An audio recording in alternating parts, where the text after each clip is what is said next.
Suatu ketika Nabi sedang duduk bersama sahabat. Halaqah.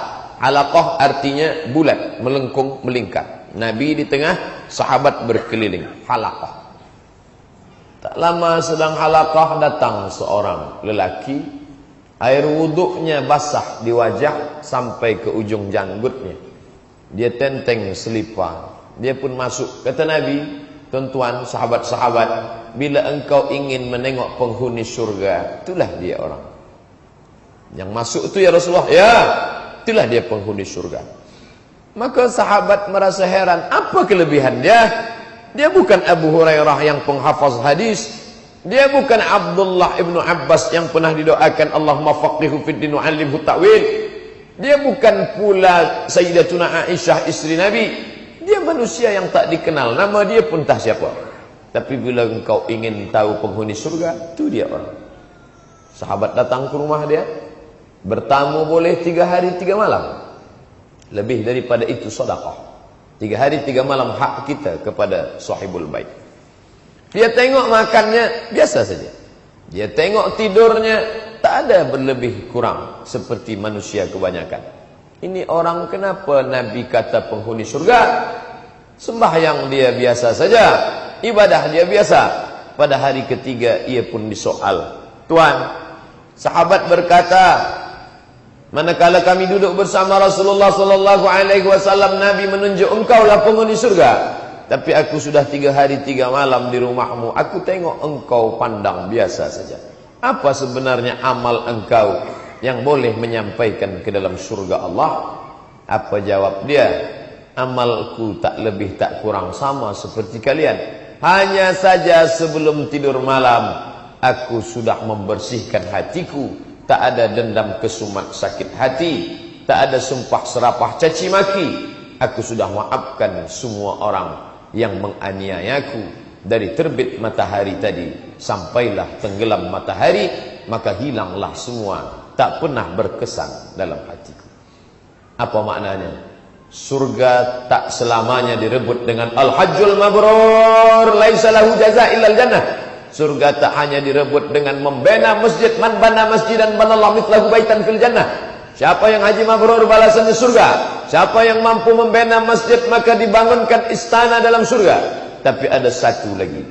Dia tidak tawaf, dia tidak sa'i, dia tidak melontar jumrah, dia tidak membina masjid. Tapi Nabi menjanjikan dia masuk surga. Kenapa? Qad aflaha man tazakka. Beruntung orang yang mensucikan hati. Selepas hati suci, wa dzakara asma rabbih fasalla. Setelah hati suci, barulah zakara, mengingat Allah, fasalla, barulah dia salat. Kerana salat yang berkubang dengan dendam, kesumat, hasad, dengki dan busuk hati tak memberikan kesan apa-apa dalam pribadi seorang muslim. Inilah yang susah. Sebagian manusia sekarang, kalau sahabat Nabi tadi menghilangkan dendam hasadnya sebelum tidur malam, betapa banyak manusia sekarang yang rajin salat, puasa, haji dan umrah, tapi dendam dia simpan bukan hanya sampai jam 7 malam, tapi sampai 7 keturunan. Bila aku mati nanti, maka anak cucuku sampai ke bawah, aku tak izinkan nikah dengan anak cucu keturunan Tuan Fulan. Mana boleh makcik, mana boleh puan-tuan, ini tak boleh. Biarlah aku tanggung dosa ini, aku sanggup memikulnya di akhirat. Dia sangka ini perbuatan main-main. Apa kata Nabi? Iyyakum wal hasada. Takutlah kamu pada penyakit hasad. Mengapa? Fa innal hasada ya'kulul hasanat. Kerana hasad, busuk hati, dendam, kesumat memakan segala perbuatan baik. Kama ta'kulun narul hatab. Sebagaimana api memakan kayu bakar. Api panas, dia memakan lalang kayu kering. Kenapa Nabi berikan permisalan kayu? Sebab di gurun pasir Makkah, Madinah susah nak tengok pokok kayu. Di tempat kita banyak pokok kayu. Tapi pada masa Nabi sampai saat ini kita susah nak tengok pokok kayu. Bila ada satu pokok kayu besar, pastilah ada pipe air di bawahnya untuk menumbuhkan dia. Maka kata Nabi SAW, ada orang bersusah payah mencari kayu. Hari ini dia dapat satu batang, besok dia dapat satu ranting, besok dia dapat satu cabang, dia tumpuk sampai setinggi. Maka manakala api datang menyambar, api merubah kayu menjadi arang, arang terbakar menjadi abu, ambu dihembus angin tak bersisa, diletak di atas tapak tangan. Begitulah amal orang yang hasad. Oleh sebab itu kita sadarkan diri. Hai Tuan Abdus Somad, engkau sudah beri tazkirah, engkau sudah beri nasihat, engkau sudah salat, engkau sudah puasa, engkau sudah menuntut ilmu. Kau sangka amal kau banyak, amal yang banyak bagaikan kayu, tapi bila kau ada hasad di dalam, maka dia akan hilang bagaikan debu yang dihembus angin. Oleh sebab itu, siapa yang tahu kita ni hasad? Yang tahu hanya kita dan Allah Subhanahu wa ta'ala saja. Andailah hasad itu ditampakkan Allah dalam bentuk zahir, sesiapa yang hasad satu kali, maka tumbuh tai lalat satu. Mungkin muka ni sudah hitam semua. Dan ustaz yang berwajah penuh dengan tai lalat hasad tadi memberi tajuk ceramah. Tajuk kita malam ini, bahaya hasad. Semua orang tersenyum dan berbisik, apa ni? Allah masih sayang. Bila orang dengar cakap engkau, bila orang cium tangan engkau, bila orang muliakan engkau, bukan kerana engkau mulia, tapi kerana Allah masih tutupi segala aib dan cacatmu. Sampai masanya dia akan bukakan. Yauma tublas sarair. Pada hari itu dibukakan segala rahasia. Maka di antara doa kita kepada Allah, Rabbana ighfir lana, ghafara, tutupi ya Allah. Mungkin ada bekas daripada paku, tak jadi memasang lampu, tapi manakala ditutup, hilang, tak tampak dia. Maka engkau tutuplah hendaknya dosa kami itu. Wa kaffir anna sayyiatina, engkau tutuplah ya Allah. Tapi manakala engkau ulang balik, kami akan bukakan sebuka-bukanya sampai engkau pun malu melihat dirimu sendiri. Rabbana, ya Rabb, ya Allah, ma li hadzal kitab, mengapa buku ini la yughadiru saghiratan, tidak ada yang kecil wala kabiratan, semua yang besar illa ahsaha, semua tercatat dalam buku tulisan yang nyata.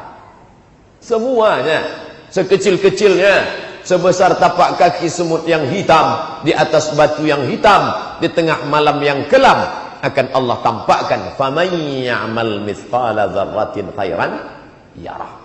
Akan kau pandang dengan biji matamu, terang benderang, seperti memandang di tengah matahari terik yang panas. Maka pada saat itu kita pun tutupilah hasad yang ada di dalam.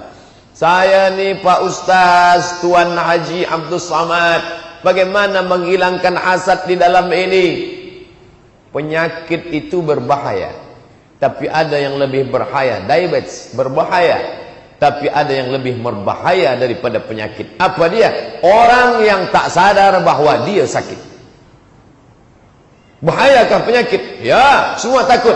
Tapi ada yang lebih dahsyat, hebat daripada itu. Orang yang tak tahu bahawa dia sakit. Maka kenali diri.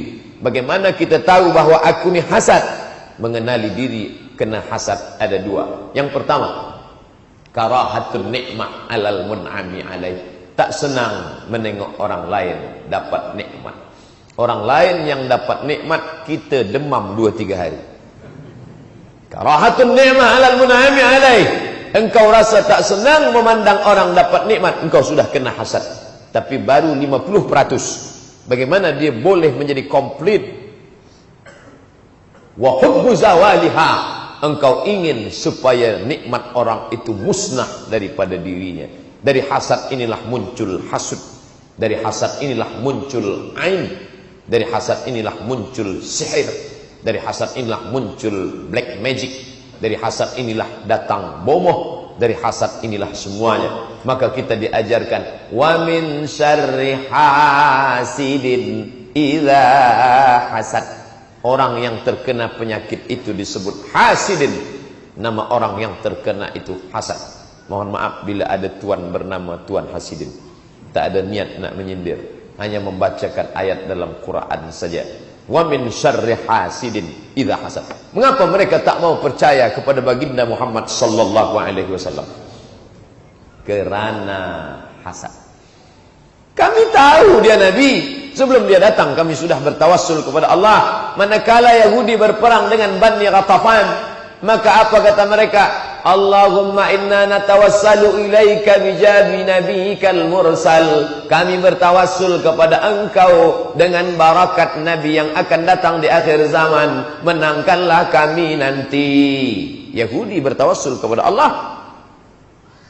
Wa kanu min qablu yastaftihuna 'ala alladhina kafaru. Mereka Yahudi sebelum berperang mereka minta kemenangan dengan menyebut nama nabi yang terakhir. Kerana dalam kitab suci mereka disebutkan nabi terakhir itu keturunan Ibrahim alaihissalam. Mereka salah sangka.